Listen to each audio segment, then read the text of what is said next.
Okay. All right. So in this video, I'm gonna go over something called stepping. But in this particular video, we're gonna do body language and stepping real quickly, right? So, someone in the YouTube comments, they mentioned when I got Bloodhound scanned. Um, Now, before we go ahead, the clips that I show, I'm only using them for examples. There's no way I'm going, this is the best thing to do, and I did absolutely everything perfect. No, I'm only showing clips on purpose, purposeful clips to show examples of concepts and mentalities to help those understand these things, right? So, but anyways, someone said, I made a mistake by moving back, They scan. right? Latin really, actually. Because I'm all good. they have a Gibby, and his team would be able to isolate the fight between Nanda by running in and throwing a Gibby bubble, which would deny me. And this is something that is 100% true, right? And I think they try to do this to some degree, but their step in was bad. But here's the thing: what I'm trying to say is that if you are interested in where your teammates are standing, you'll always be a step ahead. So if Nanda understands exactly where I am and knows what they're capable of here, the moment he sees someone, he could just move back and they will just be running at him and I can easily get here. That it's about using your teammates correctly. If Nanda tries to fight someone here, then the Gibby bubble and 3 people running in will immediately work. But if 3 people run in and they stay on Nanda trying to isolate him, he's just going to keep running. And this is exactly what happens, right? There's going to be so many videos of us outspacing our opponents just because what they think they're doing is correct, but they try too hard with it. So from Nanda's point of view, he could go, Etro is so far away. If 3 people want to rush me through this door, can Etro immediately help? No, so maybe I should move further back so that I have an escape as soon as I see that. Which is how your mind will start to think when you're concerned with your teammates' positioning. What I'm trying to show everybody here is to be concerned about how their teammate moves, right? The blue line is the most important line because it's going to tell you your options. Where you are in accordance to the enemy doesn't tell you your options. And that's how most of us play. The blue line is so important. If you don't know what I mean by blue line, watch the previous video. And I'll have the playlist in the description somewhere. So in this video, let's go into another video because I'm not breaking this down. What I want to do is I want to just enlighten here. So I'm going to actually cover 2 videos, right? So I'll make 2 videos on Stefan.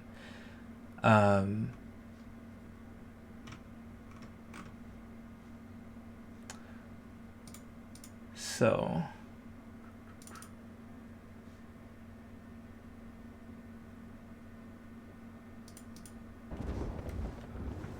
Dude, I want no, right here. So in this one, we're going to use the tethers again, and the blue lines is what we're going to be looking at. So this one, I want to point out understanding the body language, right, of your teammates and how important it is to not only know where they are, but how they're moving, right?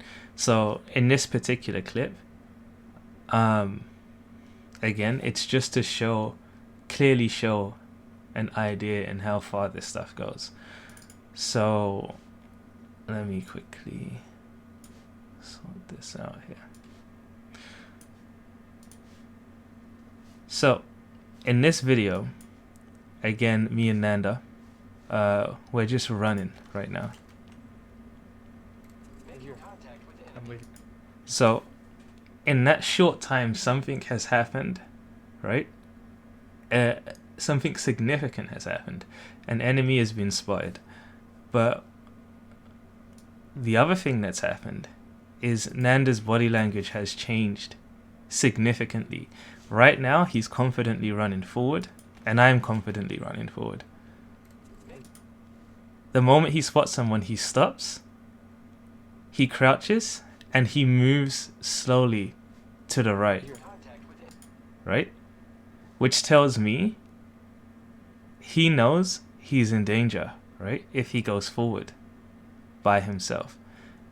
The other thing it tells me is that the enemy is, the ping is close and he's taking cover. He's no longer moving forward. But what else does this tell me? Even though, because this game was a while ago, even though me and Nanda are duo queuing, right? When you see something like this, you've got to understand that the person may not know exactly where his teammates are. As far as Nanda knows, his team is behind him, right? His team is behind him somewhere. And right now he's solo for a moment.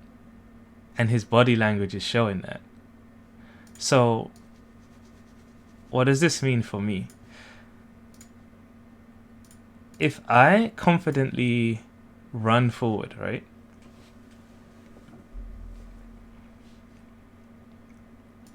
Let's say I move over to stand right here next to Nanda. So let's say I was to run up and I would be standing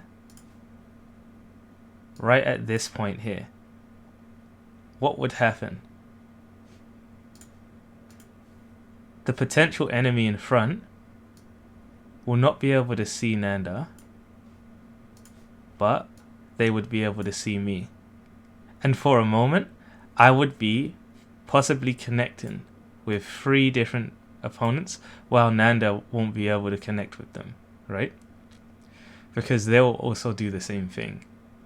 So what that means is, I have to notice that he doesn't want to push. He feels uncomfortable where he is. And if I want to help him with a fight, my position is more going to be over here. Sorry, wrong color. My position is more going to be here. Because this way, I can easily sync up with his movement without him even knowing it. Right? So I'm going to show you what I mean by that. So again,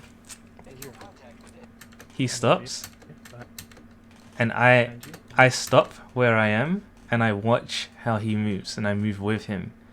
Because if they pop up here, I can slowly move back, and he can slowly move forward. And then as soon as he connects, I can move forward slightly and connect with them too. And that's what I'm trying to do here. And this is something you can do in solo queue. Because right now, in this particular video, Nanda doesn't have a strong blue line. Because we haven't practiced that yet. So I'll show you. This is why I say deliberate practice. You have to deliberately do things. And if you're trying to get your friends better, you have to deliberately do things. If you keep doing things for them, they won't be able to learn how you're doing it with them. Explain the concept and then put yourselves in scenarios where they have to do the notice these elements to the game. So right now, I know that for Nanda, right, this is with the tethers, this is what is understood in my mind, right? Let's go back here. Right now, I know that Nanda is here, right? And I have a possible connection here. And I also know that Nanda may not have a connection here, right? He probably does there, but let's just say he doesn't. What I know is that it's only going to take him moving up here to form a connection with this guy. The distance is very small, right? But if I was standing right here, let's use a bigger line. Let's say he was standing there and I was standing right here on this blue flooring. If the enemy moves over here, right, and is connecting with me, Nanda will have to move. It's getting a bit complex here. Nanda would have to move all the way over here to just connect with the opponent that can see me. He would have to move so far forward. So I would be forcing him to move forward if I just move forward that much. Right?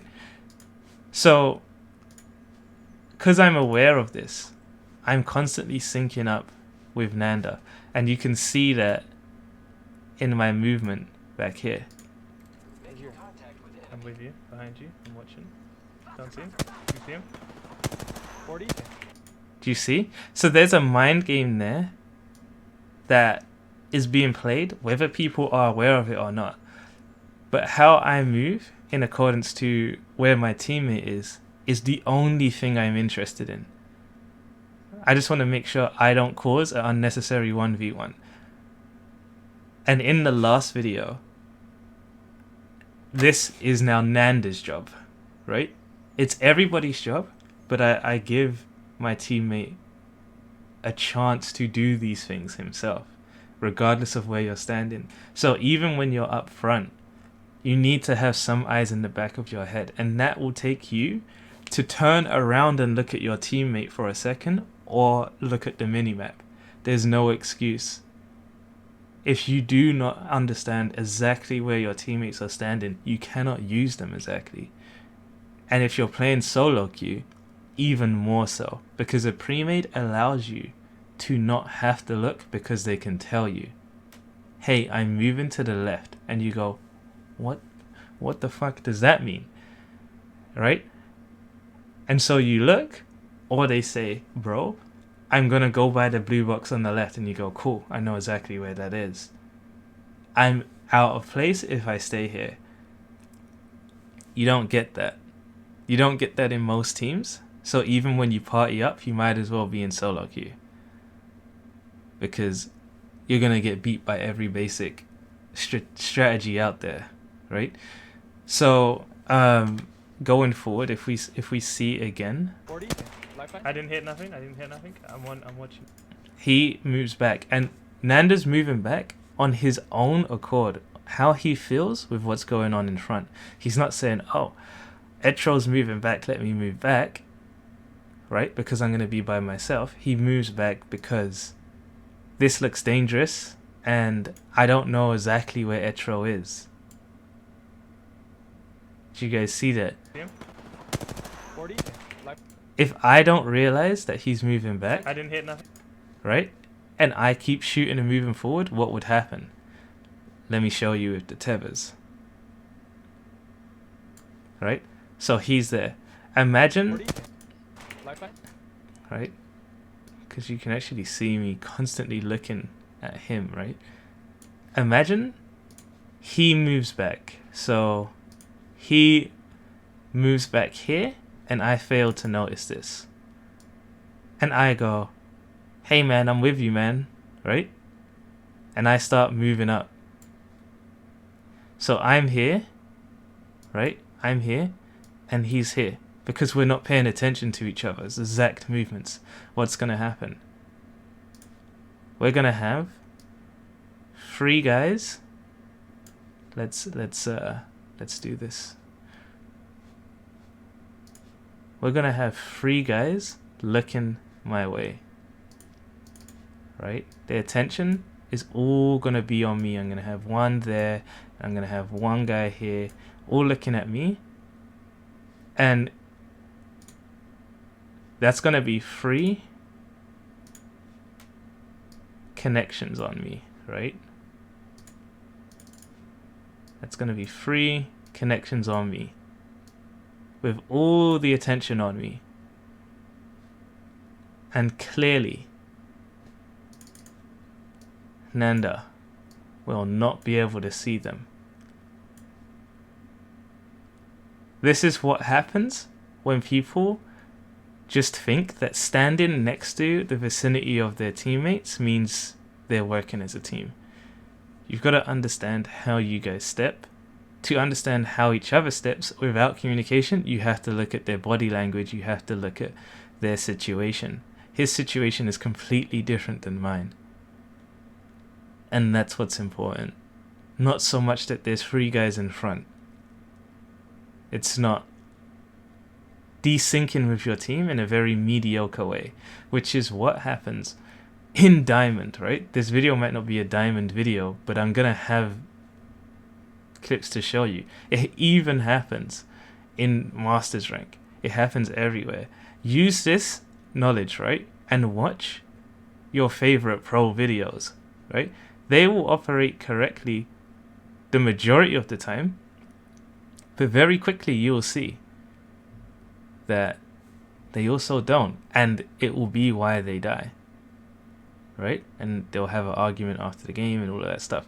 But the blue line isn't as strong as you think. It's not that strong with everyone. Not everyone takes this stuff seriously. So how do you practice this stuff? Deliberately. You have to put yourself in bad situations. You have to give your teammates the opportunity to understand where you're moving if you're playing in a team, and understand that they have to realize certain things and do certain things in accordance with that movement, or they're gonna desync. And the enemy's gonna make use of a weakness, you know? Everybody's looking to isolate fights. Everyone. So it's an obvious thing. Alright, so look at what happens here. 40. Life back. I didn't hit nothing. I'm watching you. So clearly he's showing me. I don't want to push because there's 3 people there, and I feel alone, right? Just help me when they beam me. I'm waiting. Yeah, push. This, right? As soon as this Octane comes into my view, right?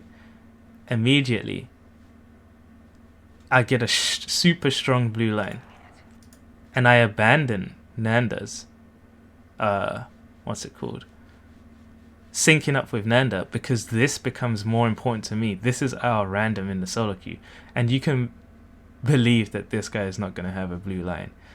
As far as he's concerned, I'm coming to help my team with this fight, and he's running, and he's going to run in very carelessly.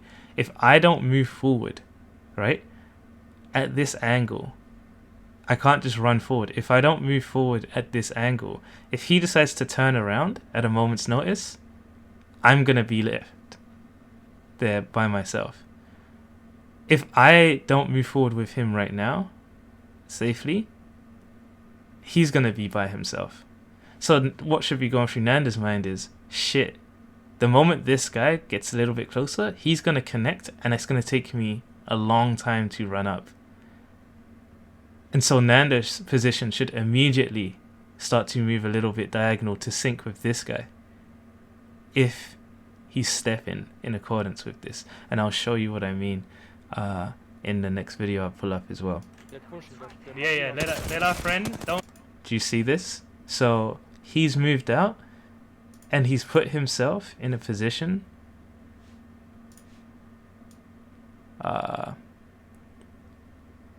right here, right? He's moved out, and he's put himself in a position where he's gonna connect with these guys, right?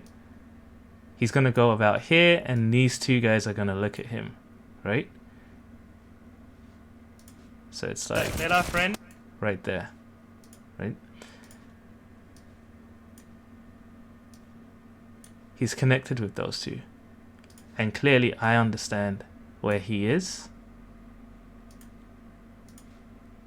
So I also can form this connection with these two, right?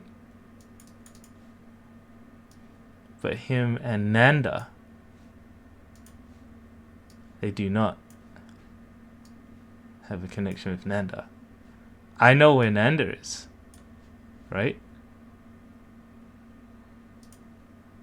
I know exactly where Nanda is, and I know why he's there, because of his previous body language and the situation he was in.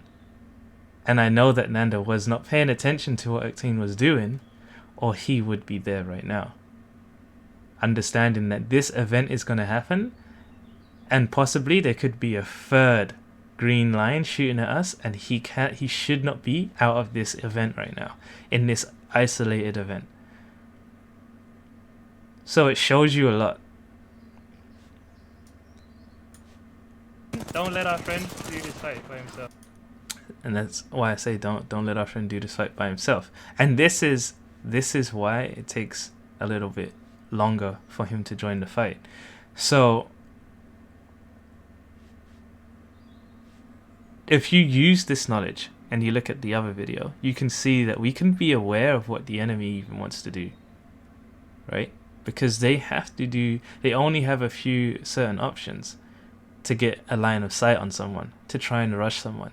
Use these signs to understand that, and you will know exactly what you should do, whether you're in communication or whether you're not in communication, right? If you're training to get better with a team, you will know what type of scenarios you need to practice, because you know what to do to defeat certain scenarios, right? But in the scenarios that are defeating you, what should you have done and why? These lines are going to show you this, right? So now we're going to look at exclusively stepping